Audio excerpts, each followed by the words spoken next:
दोस्तों करीब 12,000 प्रति माह कमाने वाला एक व्यक्ति वह बेहोशी की हालत में था।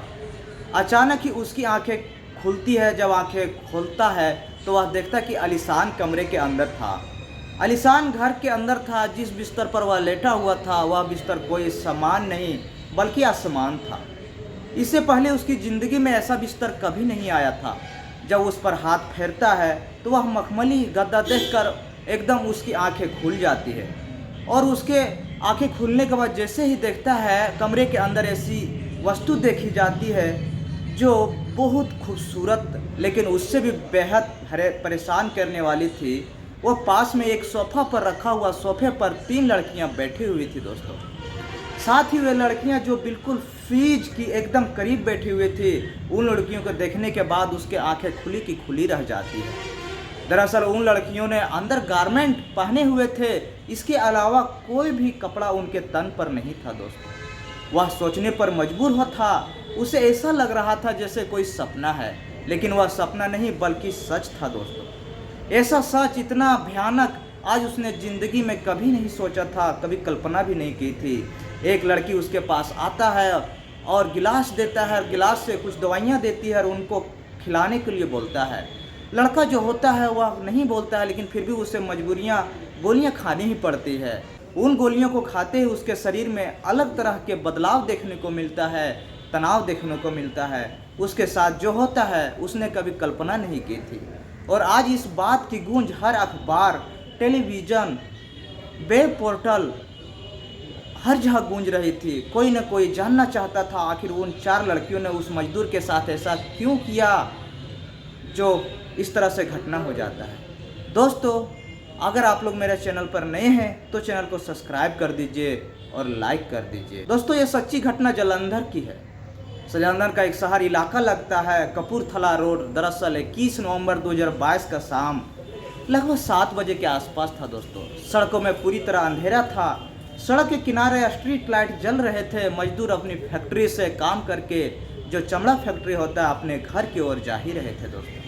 तब उसके बराबर में एक सफ़ेद रंग की कार आके रुकती है और जैसे ही एक कार उसके सामने आके रुकती है, कार में जो शीशा नीचे होता है उस तरफ आवाज़ें आती है और कहती है, साहब सुनो, आपसे कुछ ज़रूरी काम है, आपसे कुछ पूछना है। जैसे वह लड़का उसके पास पहुंचता है, अंदर से एक पर्ची दिखाते हुए लड़की कहती है कि हमें इस पते पर जाना है, क्या तुम हमारी मदद कर सकते हो? हम इस पते के बारे में कुछ जानकारी है तो बता दो। लड़का बोलता है, मैडम मैं तो एक चमड़ा फैक्ट्री में काम करता हूँ, मजदूर हूँ, ज़्यादा पढ़ा लिखा नहीं हूँ। ये एड्रेस कहाँ का है मुझे खुद नहीं पता है, मुझे जानकारी नहीं है। मैं रोज़ाना 400 से 500 रुपये कमाता हूँ, मेरी औकात इतनी ही है। जब इस बात की बातें कर ही रहा था, अपनी बात रख ही रहा था, अचानक उसके चेहरे पर दूसरी खिड़की से ठंडी ठंडी वस्तु उसके चेहरे पर स्प्रे आ जाता है।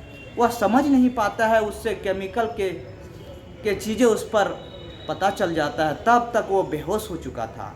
बेहोश होने के बाद कुछ देर आने की 7 बजे के आसपास का समय था। लगभग 2 घंटे के बाद वो 9 बज जा चुके थे।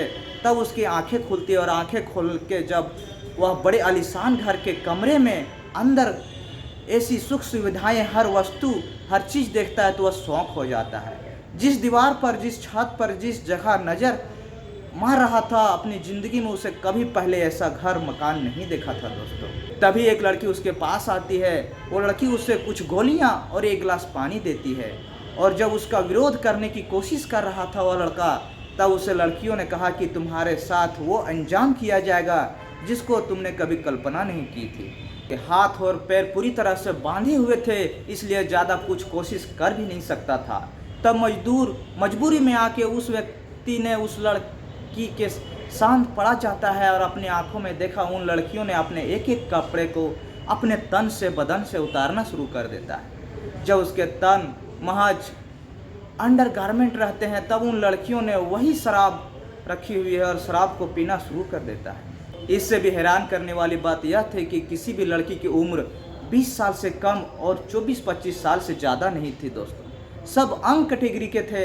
लड़कियां आपस में कोई तो अंग्रेजी में बात करती थी, कभी पंजाबी में बात करती थी। वो मजदूर ये समझ नहीं रहा था कि आखिरकार उसके साथ ये क्या हो रहा है, क्या चल रहा है। उसको गोलियां और पानी पिलाया गया। उसे पीते ही उसके शरीर में कुछ घंटों के बाद बदलाव देखने को मिल जाता है। शरीर अकड़न जैसा लगता है। जैसे ही लड़की उस शरीर पर अलग अलग तरीके से हरकत शुरू करने चालू कर देता है। लड़की जो बिल्कुल अच्छा नहीं लग रहा था, लेकिन जिस तरह से उन लड़कियों ने बारी बारी से उनमें से आपस में कंपटीशन होता है। कंपटीशन कुछ ऐसा तरह से होता है कि लड़की बारी बारी से उसके साथ रेप करने लगते हैं, बलात्कार करने लगते हैं। जिससे कोई पुरुष किसी महिला का या किसी लड़की के साथ रेप या बलात्कार करता है दोस्तों, वो रो रहा था, गिड़गिड़ा रहा था, कह रहा था कि मैडम तुम मुझे नहीं जानते हो, मैं मजदूर हूँ, मैं गरीब घर से हूँ, ये सब क्यों कर रही हो, मुझे छोड़ दो। लेकिन वो चारों की चारों लड़कियां हवस की भूखी नजर आ रही थी, अंधी थी। शायद उन्हें यह भी पता नहीं था कि अपनी ख्वाहिशों को पूरी करने के अलावा शायद उन्हें कुछ भी नहीं दिखाई दे रहा था। और धीरे धीरे करके रात के लगभग 3 साढ़े 3 बज जाते हैं और इस तरह से वे सारे ऐसे घिनौना कृत्य और काम कर जाते हैं। और जब 3 साढ़े 3 बज जाते हैं, जिस तरह से वहाँ से किडनैप करके उसका हाथ और पैर बांध लेके आई थी, ठीक उसी तरह से हाथ और पैर बांधकर उसे फिर उसी जगह की उसी इलाके के आसपास फेंक दी जाती है। इसके अलावा वो लड़का सीधा थाने पहुंचता है और थाने के बाद अपनी बात, अपनी परेशानी पहले ही बताने की कोशिश करता। थाने के बाहर वह वापस लौट जाता है क्योंकि वह गरीब आदमी था। वह कहते हैं कि शायद पुलिस इसके खिलाफ कोई कार्रवाई करेगी, नहीं करेगी। तभी वह लड़का अपने घर जाता है और घर जाने के बाद वह बीती हुई बातें अपने घर वालों को बताता है। यही बात उसके घर वालों के माध्यम से बात मीडिया तक पहुंच जाती है। और जब मीडिया तक पहुंचती है, ऐसे कौन सा अखबार, कौन सा टेलीविज़न का वेब पोर्टल या फिर ऐसी कौन सी जगह थी जहां पर इस घटनाक्रम को पूरी जगह जानकारी नहीं मिली दोस्तों। जब लोगों को यह पता चला कि 4 बड़े घर की लड़कियां ने एक मजदूर के साथ रेप किया, बलात्कार किया, घिनौना काम किया, रात के 9 बजे शुरू होकर सुबह 3 बजे तक ऐसे ही हरकत करते रहे और जिन्हें इस तरह स्प्रे, जिस तरह की गोलियां, जिस तरह की चीज़ें उसे खिलाया गया, उन्हें अपनी हवस का शिकार पूरा कर लिया। लेकिन बात अखबारों में छाप दी जाती है। जब जालंधर पुलिस और पंजाब पुलिस हरकत में आती है और उन लड़कियों की तलाश में जुट जाती है, उस इलाके की जितनी भी सीसीटीवी कैमरे होते हैं, जितनी भी जगह, उनको सबको तलाशने की कोशिश कर रही थी ताकि सफ़ेद कार के बारे में पता चल सके। सफ़ेद कार में बैठे हुए कौन कौन लड़कियां थी, किस घर की लड़कियां थी और किस घर में जाकर उसके साथ ऐसा हुआ, इस सब की जानकारी दिलाने की कोशिश कर रही थी। लेकिन जब लड़के के पास उसे पुलिस वाले और मीडिया वाले ने बातचीत करने की कोशिश करता है फिर कि तुमने फिर अपनी शिकायत क्यों नहीं थाने में दर्ज करवाई, वे कहते हैं और इनकार कर देते हैं। वह कहते कि हम आम आदमी हैं साहब, मेरा परिवार लौट के आ गया, इतना ही काफ़ी है। लेकिन आजकल को ऐसे कारनामे करने के बाद लड़कियां तो मर्डर कर देते हैं, जान से मार देते हैं। शारीरिक शोषण करने के अलावा उसके साथ कुछ नहीं नुकसान किया। हम कोई कार्रवाई नहीं करना चाहते हैं। वैसे भी गरीब आदमी है, महीने के 10 से 15 हज़ार ही कमाते हैं, इससे घर का खर्चा भी निकल पाना मुश्किल है। ऐसे में केस कैसे हम लड़ेंगे। यह कहकर वह चुप हो जाते हैं। लेकिन हर कोई इस बात को जानना चाहता है, जालंधर पुलिस को या पंजाब पुलिस को, कि ये चारों लड़कियां कौन थी और कहां से आई थी दोस्तों। आखिर उन्होंने उसके साथ ऐसी गंदी हरकत क्यों की। क्या ये पहली बार ऐसा हुआ या वो लड़कियां ऐसे ही रात को सड़कों पर निकलती है जो किसी व्यक्ति को बेहोश करके अपने घर में ले जाके अपने हवस का शिकार बनाती है दोस्तों। ये सारे सवाल बहुत सारे संरचनों के कारण के किसी दिमाग की जानना चाहता था। ठीक वैसे ही जैसे लोगों को इस बात की जानकारी मिलती है अखबारों के माध्यम से, टेलीविज़न के माध्यम से, इस घटना को लेकर चटकारी भी ले रहे हैं और हैरानी भी कर रहे हैं कि एक तरफ लड़कियों के साथ गंदा काम होता है, एक तरफ लड़कों का हवस का शिकार बनाकर उसकी हत्या कर दी जाती है।